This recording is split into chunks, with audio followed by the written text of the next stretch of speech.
Hello, I'm back to do another Assassin's Creed summary. This time I'll be doing Assassin's Creed 3. First we'll see Ezio's story from the last game, and then jumping into this game. When I was a young man, I had liberty, but I did not see it. I had time, but I did not know it.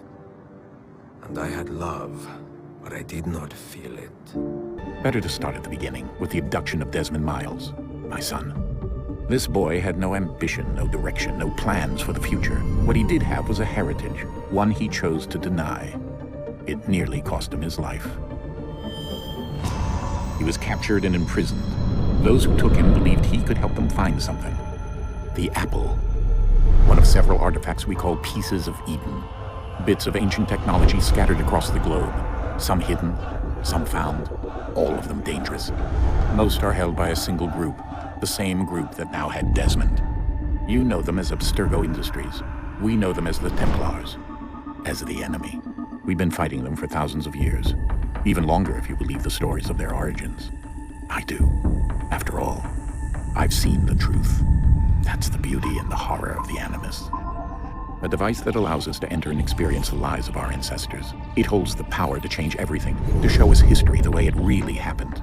Up until its creation, to the victor went the spoils, went the truth.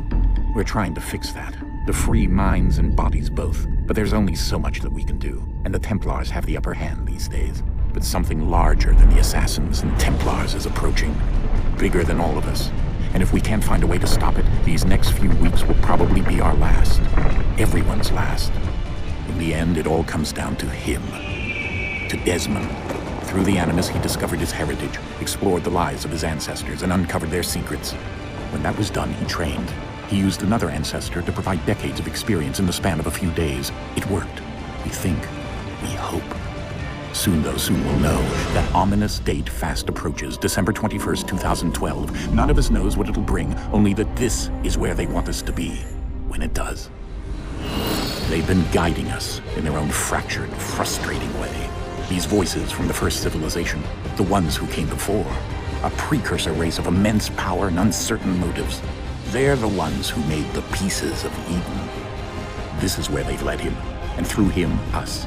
He stands at the entrance to this long-lost place, armed with the knowledge of Altair and the abilities of Ezio. He holds in his hands the apple of Eden, and we stand at his side, ready to support him, however we can.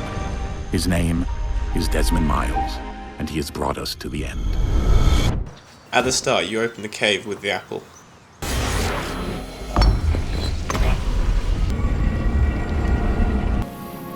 You then plug in the first power source, which activates the door.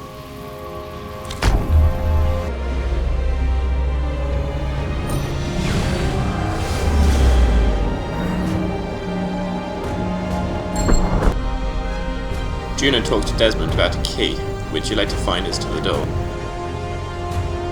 The key. You must find the key. Here we go again. You go into the Animus as Haytham Kenway and steal the amulet, which is the key to the door. Haytham meets Zio, who shows him the cave.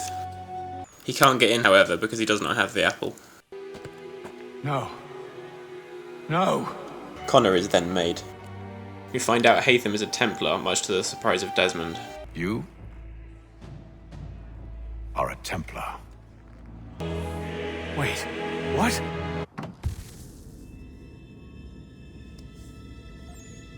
You go back into the Animus now as Connor. Alright, here goes. Connor is told what he must do by Juno.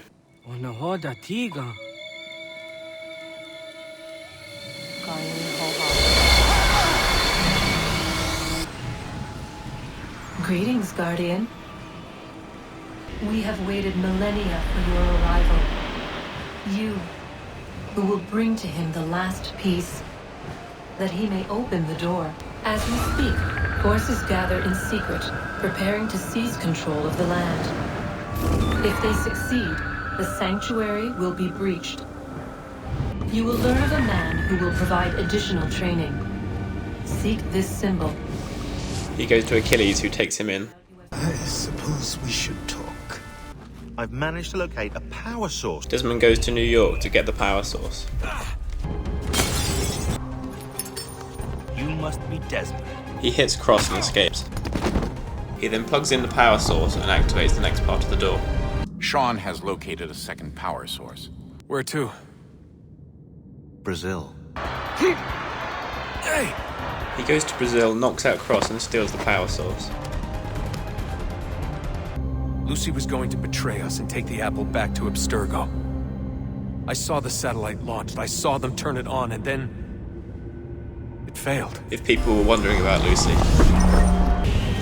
His dad then goes to get the last power source. I'll make the trip. Something's happened, Desmond. Abstergo has your dad. Desmond breaks into Abstergo and kills Vidic. Wait! No!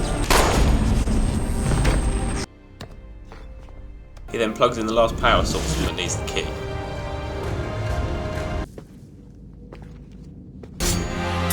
Connor kills Hatham, and then Charles, and then steals the amulet.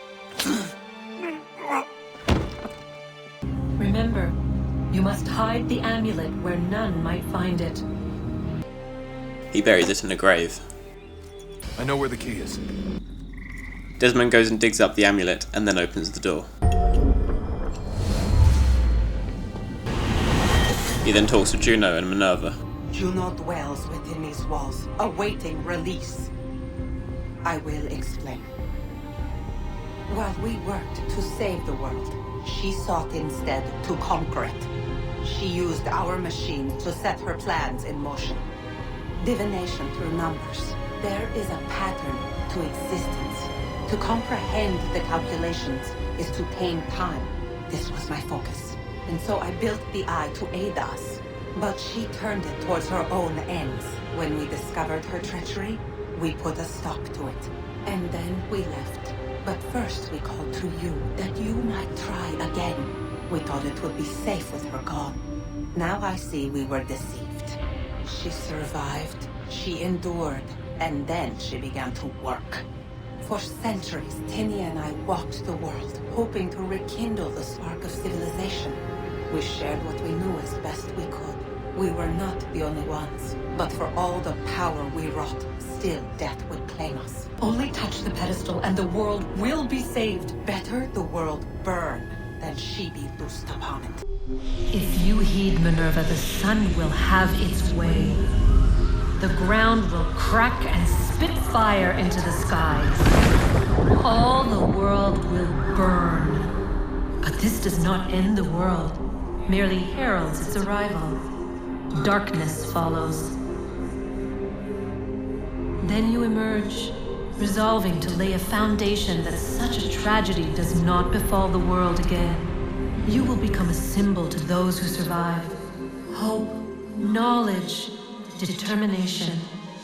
You will inspire them to rebuild, to thrive once more. And as the world heals, so too will humanity. But you are just a man, frail and mortal. You pass from the world, leaving behind only a memory. A legacy. You will be remembered first as a hero, later as a legend, and in time, as a god. It is the cruelest fate to have written words that meant well, and see them made wicked and unwise. What was meant to encourage life, used instead to justify taking it. And so now you see that what was shall be again. So tell me, how is this better? They will enslave your kind, Desmond. Is this not why you fight? Is this not why you came here? To ensure more than just your race's future, but its freedom? What future? What freedom? Billions dead and the whole cycle begun anew? This world has known nothing but heartache and horror since we left it. Our gift to them, and you'd see it all returned. If you free her, you'll be destroyed. It will happen in an instant. There will be no pain. You mustn't. It's done, Minerva. The decision's made. Go! Go!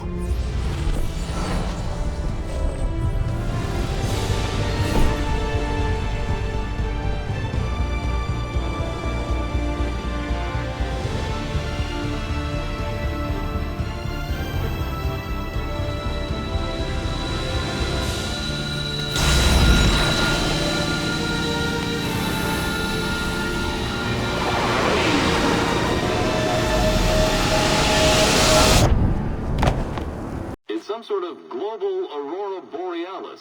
Never seen anything like this before. The world is saved. You played your part well, Desmond.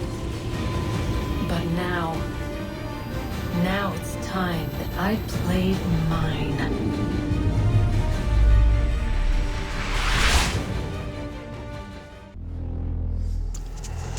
The next game will bring us Edward Kenway, who is Hatham's father, and will be set before this game and themed around pirates. I don't know if Desmond's going to be in it, but personally I hope he is, otherwise the story won't make much sense, seeing as he is needed to access the Animus. The only other way I can see it working is if his father goes in. Anyway, that's me done. Goodbye.